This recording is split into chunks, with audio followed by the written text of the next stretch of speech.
Hey everyone, speaking with us today is Professor Gianluca Iaccarino, Director of the Institute for Computational Mathematical Engineering and Professor of Mechanical Engineering at Stanford University. Dr. Iaccarino, would you like to tell us a bit more about your background in research? Yes, good morning everyone. I am a professor at Stanford, and my work is focused on simulations of engineering devices using computers. I'll tell you a little bit more about what you're seeing on this particular video, but before that, let me tell you a little bit about me. I was born in Italy, in the south of Italy, and I completed my education there. Working right after my bachelor in aeronautical engineering, working in a research center that was focused on aerospace engineering in general. And through that work, I got exposed to some of the activities that were actually happening here in the Bay Area between the NASA Ames Research Center and Stanford University. I joined for a summer visiting program, sort of like 6 weeks of education/research activities there. And then I sort of decided that I wanted to experience and try to sort of an adventure living here. And so I moved actually here as a researcher in that institution. And then afterwards I started to spend more and more time at Stanford, and eventually applied for a position, a faculty position at Stanford, where I started officially as a faculty in 2007. I can tell you a little bit more about the specifics of that, but what I'm doing right now is that I am mostly involved with the Institute for Computational Mathematical Engineering that you just mentioned. And that is an institute that sits in the School of Engineering, but focuses on a variety of applications across both technology and societal issues, I would say, trying to approach them and solve them using computers and algorithms, designing and using computers and algorithms to tackle those kind of problems. And the problems that you see, sort of the schematics that you see in the bottom of this slide, some of the engineering devices are sort of a flow of sort of my interest when I started doing research more on the aerospace sector and the space shuttle that you might recognize there. That was the time that I started at NASA, all the way to application more in renewable energy and most recently in biomedical engineering. And these again are sort of focused on using computers to perhaps try to improve and approach new generation of some of these devices. And I wanted to give you a very, very quick example of some of the things that we do in my research group. It's called the Uncertainty Quantification Lab, and uncertainty is a keyword that is central to what we do in my group. So this is a typical problem. Suppose you are designing a new vehicle. One of the most important, most stringent requirements in that design is safety. So what we do to ensure safety, for example, in relations to accident, is that companies that design vehicles need to go through a very rigorous crash testing program. Most of that was completely based on laboratory tests. So they were actually driving and crashing real vehicle. Most of that is actually now done using computers. What you see in the bottom is actually a computer simulation of a crash. And the question that my group tries to answer is how those actually relate to a real crash. Right? The question is not to be sure that the vehicle is safe in these laboratory tests. The question is if those laboratory tests are actually relevant and important in real case scenario, where the conditions will be different, where there might be a lot of other factors that impact safety of that vehicle. So this is where uncertainty plays a role, try to understand how to bridge basically from those control tests to real world scenario. To give you an example that is converse of that is hurricanes, for example. This is Ian Path, the most recent one. And this is a sequence of measurements of where the core of the hurricane was in time. So what we try to answer is, can we actually predict that path or the expected path well in advance, so that we can perhaps take measures and warn the population and perhaps take extreme measures if necessary. So how do we account for the fact that we don't know where the path is going to be, where the algorithm is going to be, through computational models that actually address the fact that our sensors and our predictions might be perhaps inaccurate. And so these are two different areas where my group really works on developing the foundational algorithm that approach these problems. And I think I'll leave it here. I mentioned these has been very interesting. Uncertainty analysis has not been a very popular topic for a number of years, but the truth is that it's a really interesting combination of computer science and mathematics, statistics, statistical thinking and data, and then the engineering application. So in that sense, sort of bridges a lot of really interesting disciplines that many of you and the students connected to your group might be interested in sort of exploring sort of together for some particular applications. And I'll finish here. I mentioned that I was going to tell you about this video that you're seeing, this movie. This is actually a computer simulation of what happens within the combustion chamber of a jet engine and one of the engines on a plane. And the idea of this simulation is to try to reduce the noise, reduce emissions, and still maintain performance and safety for these devices. So again, these are things that are typically approached to simulations and computer analysis.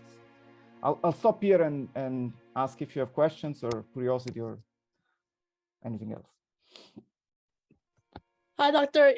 Iaccarino. So you have a background in aeronautical engineering as well. So our first question is, how has your background in engineering and education in the aeronautical engineering field benefited you as a mechanical engineer? That's a great question. So even as an aeronautical engineer, my focus was always on fluid dynamics, how air moves around an airplane. And it turns out mechanical engineering, aeronautical, hydraulical, all these sort of disciplines have in common sort of study of fluids. And so that was sort of the connection. And the other piece of the connection is that even as a student in undergrad, I was focusing and starting to focus on computer simulation. And it turns out that computer simulation of fluids are transferable to many, many different disciplines.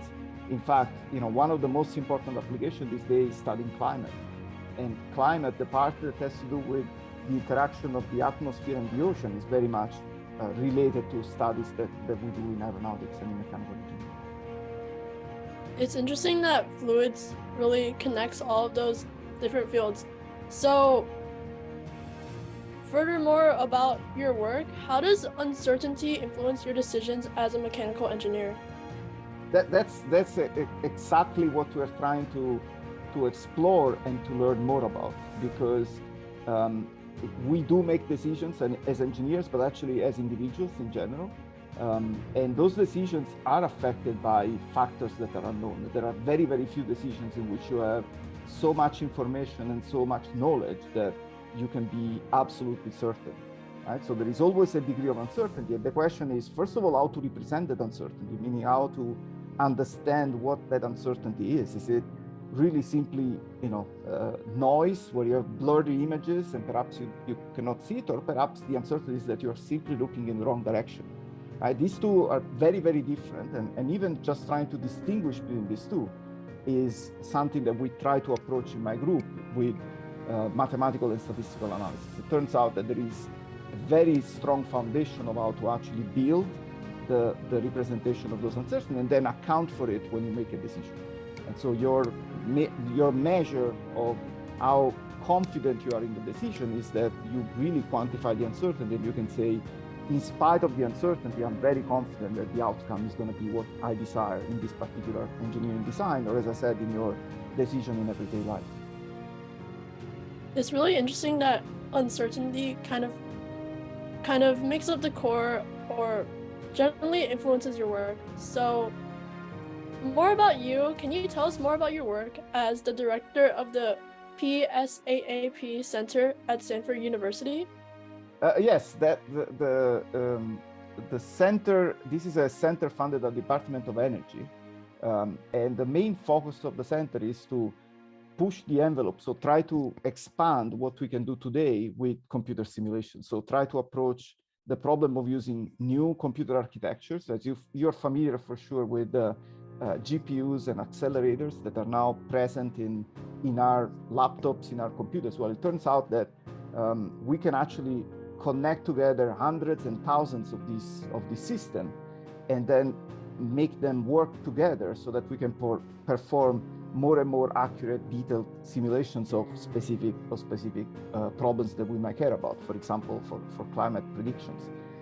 And so one of the goals of this center is to understand what is the technology, both in the computer science and in the physics community, that we can bring to actually perform these kind of simulations.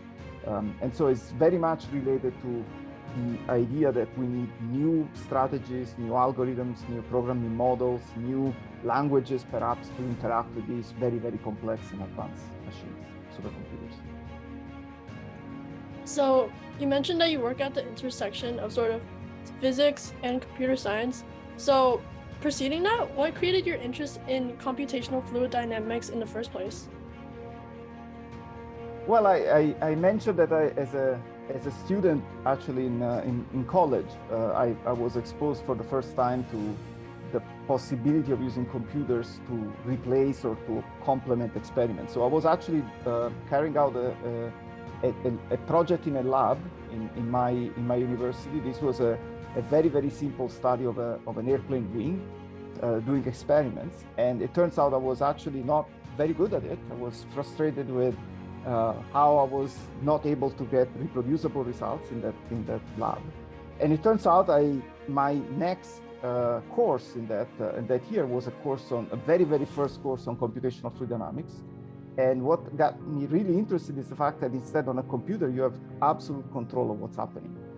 And so the idea was that even before I knew the word uncertainty, in the experiment, in the physical lab, there was a lot of uncertainty that I could not control. Whereas in computer experiments, you actually control everything. And so that gave me a lot of confidence and really opened up a lot of opportunities for me to think and to be creative about how to do new experiments on a computer, how to use experiments in a way to inform more and more about our decisions. So you mentioned struggling with getting reproducible results earlier. So when you finally were awarded the PE, how did it feel? Well, it was obviously humbling and extremely, I was very, very grateful for the opportunity. As I mentioned, I arrived in this country about 25 years ago without really having a lot of knowledge about what, how to move forward. There was, again, a lot of options in front of me. And the decisions to go in the direction of studying uncertainties was, quite risky in the sense that it wasn't obvious that this was going to be an effective way to build a career, to build a good sort of path for my future. So that recognition was really a sort of a confirmation that actually that was effectively a good decision at the time. So in a sense, it was a useful, a very, very useful step in the direction of confirming that was something valuable. And let me just say one thing about the award that perhaps is a little bit different than other awards. It really recognized potential rather than sort of accomplishments. And so in that sense, I think the advantage of, or what made me really, what's pleasing about the award is the fact that sort of allows you to then move forward for 4 or 5 years with research funding and so on in the direction that you feel is actually interesting and you have sort of a lot of freedom in pursuing that. And in that sense, I think it was, as I said, very humbling because it's a great recognition, but also a very, very interesting in the way it's sort of set to help you move forward in your future. It's inspiring that the award was mainly a stepping stone to kind of motivate you to achieve even greater things. So when it comes to the big picture, how can high school students get involved with mechanical engineering research? Oh, in many, many ways. There are faculty like myself and my colleagues are always looking for opportunity to interact with students, and there are opportunities to do that in various ways. Obviously, I work very much in computer modeling with algorithms. So if you have an interest in computer science, in programming, even in perhaps thinking about specific applications and how we can improve specific applications, that's certainly something that we're willing to talk about and perhaps invite students in our labs and collaborate with some of our graduate students. Typically, the interest is to sort of expose students, young talents to the opportunities that some of these fields afford. So it's less about actually carrying out a project or completing tasks and accomplishing. It's more about sort of stimulating curiosity and perhaps giving you opportunities to try and explore what is that you really like and what is that you really like to do in your future. So in that sense, I don't think if I'm talking to students like you, I wouldn't ask you what is exactly that you know how to do, and based on that, there will be a task given to you in one of these research labs. The objective is really more what stimulates your interest, what is your curiosity, what are your passions, and then we can see if there are perhaps alignment of these with some opportunities in the lab, so that you can explore if this is actually a direction that you would like to pursue in the future. Well, everyone, thank you so much for watching our interview with Dr. Gianluca Iaccarino. Take care, and we'll see you all next time. Bye. Bye. Thank you.